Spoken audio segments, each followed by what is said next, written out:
My name's... Hold up. Just want to like clear my throat.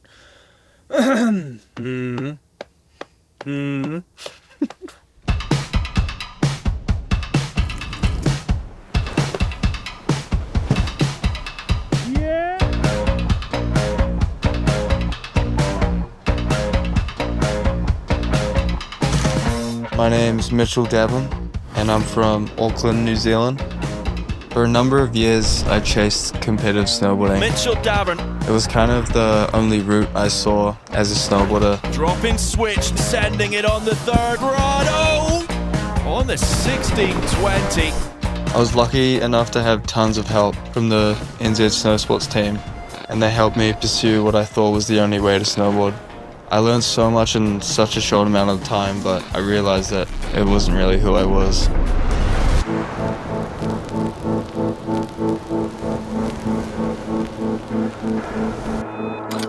I always noticed I was comparing myself to everybody too much, and it didn't feel super healthy.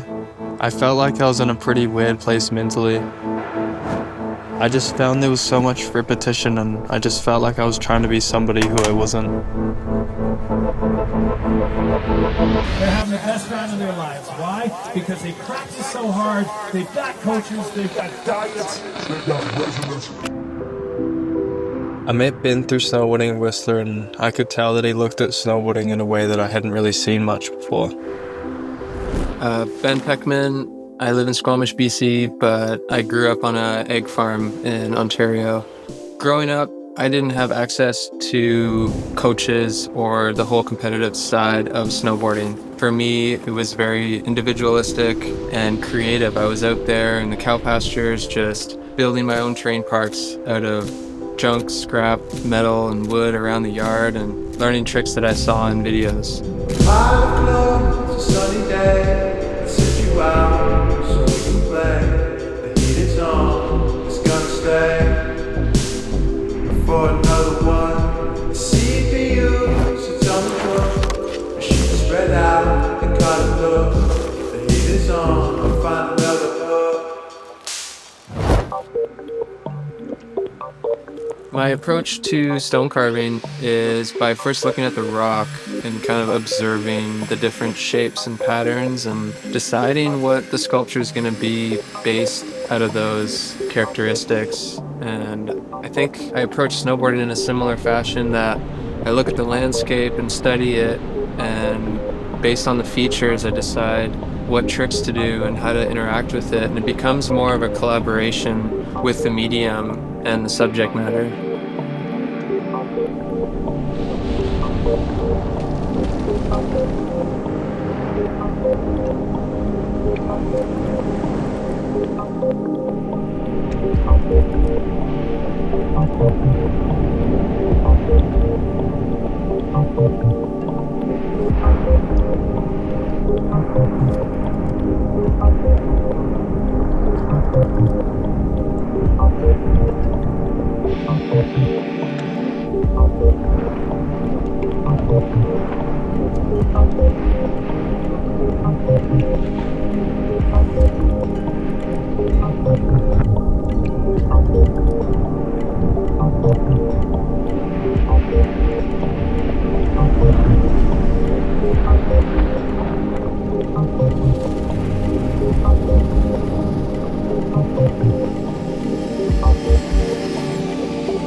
One of my favorite parts about snowboarding is spending time in the mountains and getting to experience these unfiltered, wild spaces.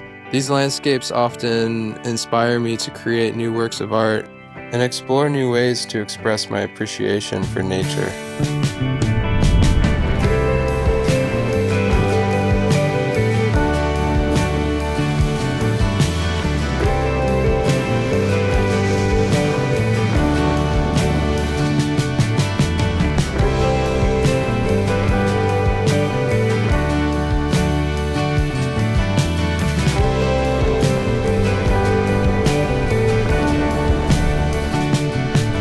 White knuckles on the steering wheel.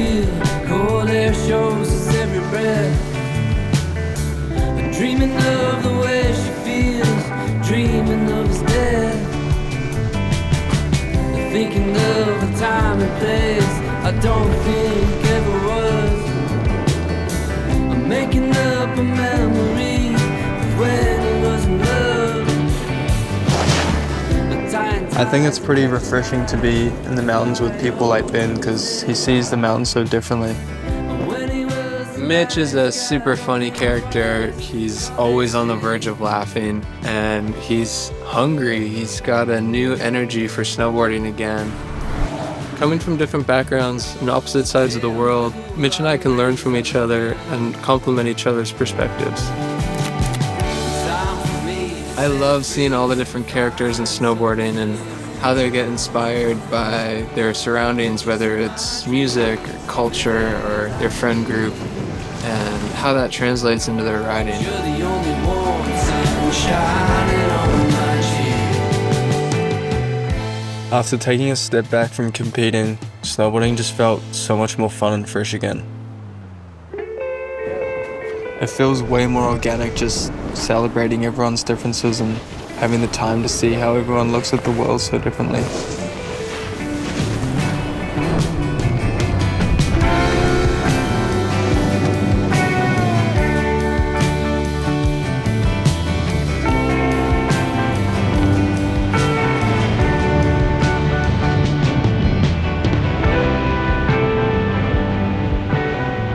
For me, I don't think there's any better feeling than just being outside with your mates, and especially getting to do something like snowboarding.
I think if you love something, you'll chase it no matter what.